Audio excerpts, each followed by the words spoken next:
দেশ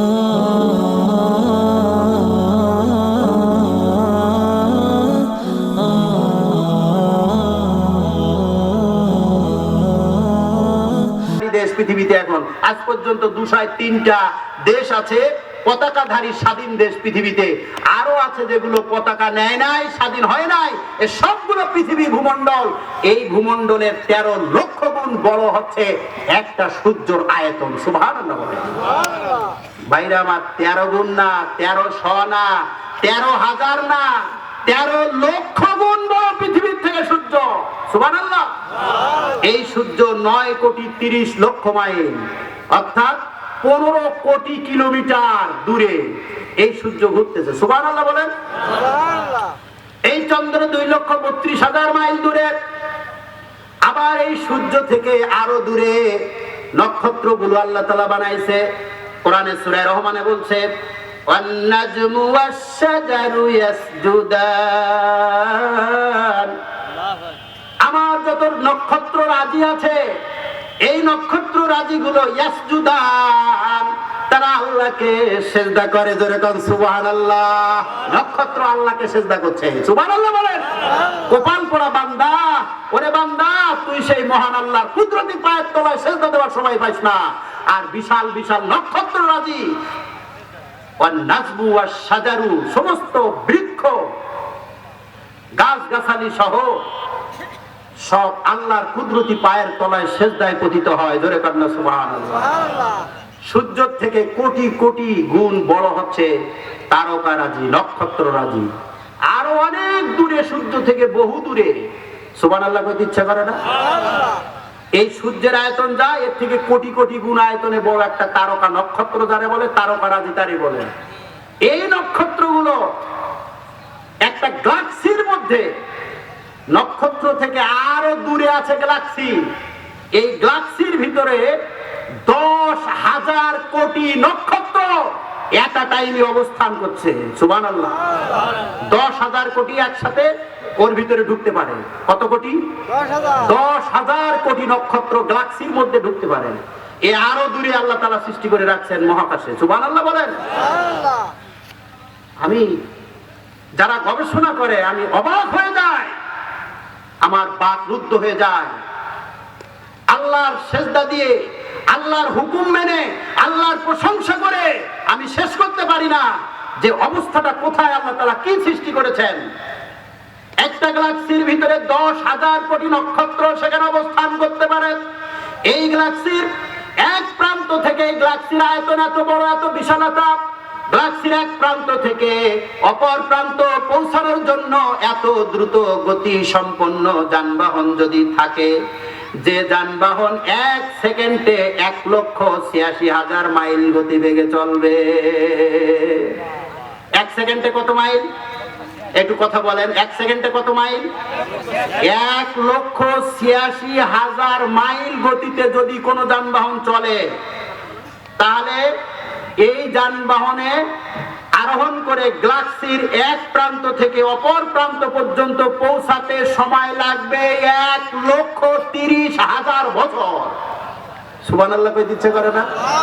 আরে আপনারা বুঝতেছেন না? কষ্ট পান, কষ্ট পান যে আবার কি কথা।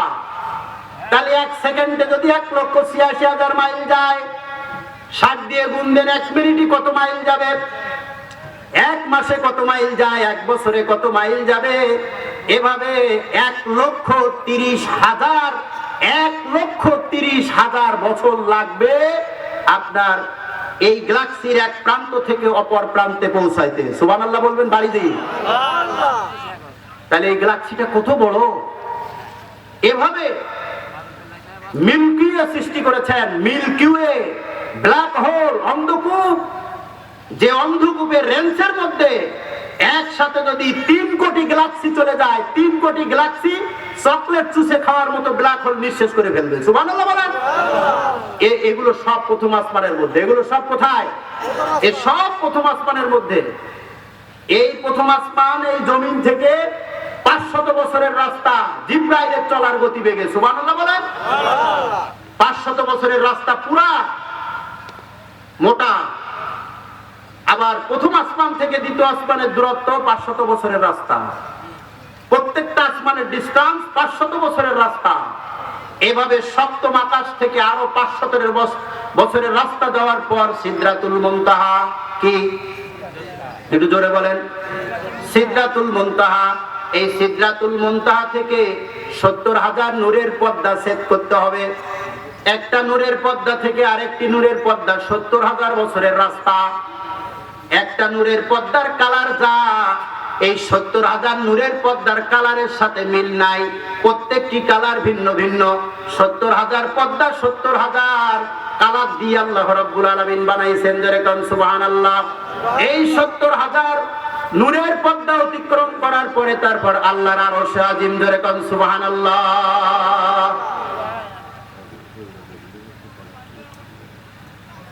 কালেকশন এমন জায়গায় বাড়ি দিল ভাইরা আমার। এই 70,000 নূরের পর্দা অতিক্রম করার পর আরশ আজিম, আর পড়েন আমার সাথে, আর রহমানু আলাল আরশি ইস্তাওয়া। আল্লাহ সেই আরশ আজিমের উপরে সমাসীন, জোরে কন্না সুবহানাল্লাহ। এই আরশটা এত বিশাল বড়, 7 আসমান আর 7 জমিন একসাথে করে আরশের মাঝখানে যদি দেওয়া হয়, তাহলে আরশের এক কিনারা থেকে যদি ওই স্তূপের দিকে দৃষ্টি নিক্ষেপ করা হয়, দৃষ্টিপাত করা হয়, দেখা হয়, তাহলে এত বিশাল স্তূপটা হাতের একটা আংটির মতো মনে হবে, যেরকম সুবহানাল্লাহ। তাহলে আরশ আজিম কত বড়, যে আরশে আজিমে আল্লাহ 6 লক্ষ পায়া দিয়ে এই আরশে আজিম 6 লক্ষ পায়া তৈরি করেছেন। কয় লক্ষ? 6 লক্ষ পায়া। একটা একটা লোক পায়ার বর্গাকার আয়তন এত মোটা, এত ব্যাস, তার 6 লক্ষ বর্গ মাইল। সুবহানাল্লাহ বলেন। একটা পায়া থেকে আরেকটা পায়ার ডিস্টেন্স 6 লক্ষ মাইল। সুবহানাল্লাহ। এভাবে আরশে আজিম বহন করে ফেরেশতারা কাঁধে করে রাখছে। সুবহানাল্লাহ বলেন। এ সব হচ্ছে আল্লাহর সৃষ্টি। সবগুলো কি? তাহলে আল্লাহর এত বড় বড় সৃষ্টি নিকেতনের মধ্যে মানুষকে আল্লাহ তাআলা বলছেন, ওয়ালাকাদ করুন আমার সাথে, ওয়ালাকাদ কাররামনা বানি আদম। এত সৃষ্টি সেরা মানুষকে বানাইছে, এত সৃষ্টি বড় বড় বিশাল। এই সব সৃষ্টি, এই গ্রহ নক্ষত্র দ্বীপপুঞ্জ ধূমকেতু নিহারিকা জ্যোতিষ্ক উল্কাপিণ্ড যা সৃষ্টি, গ্যালাক্সি, এই মিল্কি ওয়ে, ব্ল্যাক হোল যা সৃষ্টি করেছেন, আরশ আজিম, আসমান, লৌহ কলম, সকল সৃষ্টির মধ্যে মানুষকে আল্লাহ তাআলা মর্যাদার আসনে সমাসীন করেছেন। সুতরাং সেই মানুষকে আল্লাহ তাআলা বলছেন, ইন্নামাল মুমিনুনা ইখওয়া। হে বান্দা, ইন্নামাল মুমিনুনা, নিশ্চয় মুমিন আরেক মুমিনের ভাই। ইখওয়া, জোরে কন্না সুবহানাল্লাহ। ক্বালা রাসূলুল্লাহ সাল্লাল্লাহু আলাইহি ওয়াসাল্লাম, আল্লাহর নবী বলছেন, আল মুসলিমু আখুল মুসলিম, এক মুসলমান অপর মুসলমানের ভাই। আর আল্লাহ কোরআনে বললেন, ইন্নামাল মুমিনুনা ইখওয়া, এক মুমিন আরেক মুমিনের ভাই। জোরে কন্না সুবহানাল্লাহ। সুতরাং একটা ভাই মানে গোটা পৃথিবীর সমস্ত মুমিন আর মুসলমান একটা দেহের মতো, একটা অবয়বের মতো। আমার বৃদ্ধাঙ্গুলিতে যদি হোঁচট লাগে, আমি যদি ব্যথা পাই, পৃথিবীর সমস্ত মুমিন মুসলমানের কলিজায় ব্যথা লাগবে। জোরে কন্না সুবহানাল্লাহ। এটা হচ্ছে ভাইয়ের প্রকৃত রূপরেখা, আল্লাহ রাব্বুল আলামিন কোরআনে বলেছেন। সুতরাং মুমিন এবং মুসলমান, নবী বলছেন এক মুসলমান আরেক মুসলমানের ভাই, কোরআনে বলছে ইন্নামাল মুমিনুনা ইখওয়া, এক মুমিন আরেক মুমিনের ভাই, একই কথা। সুতরাং এই ভাইয়ের বন্ধনটা এরকম থাকবে। হে আমার মা বোনেরা, হে আমার মুসলমানেরা, তোমরা শোনো, আমাদেরকে আল্লাহ তাআলা এক মুমিন আরেক মুমিনের ভাই বলেছেন। একজনের ব্যথায় আরেকজন ব্যথাতুর হবে, একজনের কষ্টে আরেকজন শেয়ার করবে, একজনের ব্যথায় সে দুঃখ পাবে, কষ্ট পাবে। এই ভাইদের মধ্যে যদি কোনো গন্ডগোল হয়, ওই যে আওস আর খাজরাজ গোত্রের গন্ডগোলের মীমাংসার জন্য আয়াত নাযিল করেছে, মনে আছে আপনাদের? মনে আছে তো? আল্লাহ বলছেন, হে নবী, ফাআসলিহু বাইনা আখওয়াইকুম, যখন দুই মুমিন বান্দার মধ্যে গন্ডগোল হবে, ফাআসলিহু, অতঃপর, ফা মানে বলেন না কেন, ফা মানে অতঃপর, আসলিহু, তাহলে তোমরা আপোষ মীমাংসা করে দিবে। কি করবে? আপোষ মীমাংসা করে দিবে যখন দুই ভাইয়ের মধ্যে গন্ডগোল হবে। এই প্রথা আছে এখন আর? কই আছে? আমরা তো আগে দেখতাম এগুলো আগে দেখতাম, এখন আমরা শহরে তো দেখি মোটে নাই, গ্রামেও থাকতেই পারে। তারপরে আস্তে আস্তে শহর তো গ্রামগুলো অজপাড়াগা, নিভৃত পল্লী অঞ্চল যেগুলো অজপাড়াগা, গ্রাম অঞ্চলগুলো এখন শহরতলিতে পরিণত হয়ে গেছে। কারণ প্রযুক্তি এত বেশি মানুষের কাছে দিয়েছে, এতে উপকারও আছে ক্ষতিও আছে। কথা বোঝেন নাই? ফলে আমরা কি দেখতে পাচ্ছি, দুই ভাই গন্ডগোল করছে, আমরা তামাশা দেখছি 50 জন। আমরা যদি সেখানে মীমাংসা করে দেই, আমরা যদি থামাই দেই, তাহলে কিন্তু আর গন্ডগোলটা হয় না। কথা বোঝেন নাই? আল্লাহ তাআলা বলছে ফাসলিহু, তোমরা তামাশা দেখবে না। এক পাড়ায় যদি হয়তো রাগের বশবর্তী হয়ে আর স্বামী তার স্ত্রীকে যদি গরুর মতো পেটাইতে থাকে, প্রতিবেশীরা তোমরা বসে থাকবে না, তোমরা যে তাদেরকে ধরে মীমাংসা করে দাও, থামায়ে দাও। ফাসলিহু, আল্লাহ তাআলা বলছেন তোমরা তামাশা দেখলা কবিরা গুনাহ হবে, তামাশা দেখা যাবে না। আর ভাই ভাই গন্ডগোল করা যাবে না। সবরুন জামিল, যখন তোমার রাগ উঠবে, সবরুন জামিল, ধৈর্যের চরম পরাকাষ্ঠা তোমাকে দেখাইতে হবে। সুবহানাল্লাহ বলেন। এটা সূরা ইউসুফের মধ্যে আল্লাহ তাআলা বলছেন সবরুন জামিল, তোমাকে ধৈর্যের চরম পরাকাষ্ঠা দেখাইতে হবে। তুমি চূড়ান্ত সিদ্ধান্ত নিতে পারবে না এক মুমিন আর এক মুমিনের উপরে, এক বোন আর এক বোনের উপরে। আমার মা বোনেরা, মেজাজ ঠান্ডা করতে হবে। আর পাশে প্রতিবেশী যারা থাকবে তাদের দায়িত্ব ফাসলিহু, সাথে সাথে এটা মীমাংসা করে দেবে, তাদের গন্ডগোল থামাই দেবে। তামাশা দেখবে না, তামাশা দেখলে গুনাহ হবে, কবিরা গুনাহ হবে। কথা বুঝে আইছে? সূরা হুজরাতের 10 নম্বর আয়াত আপনারা আলোচনা শুনছেন।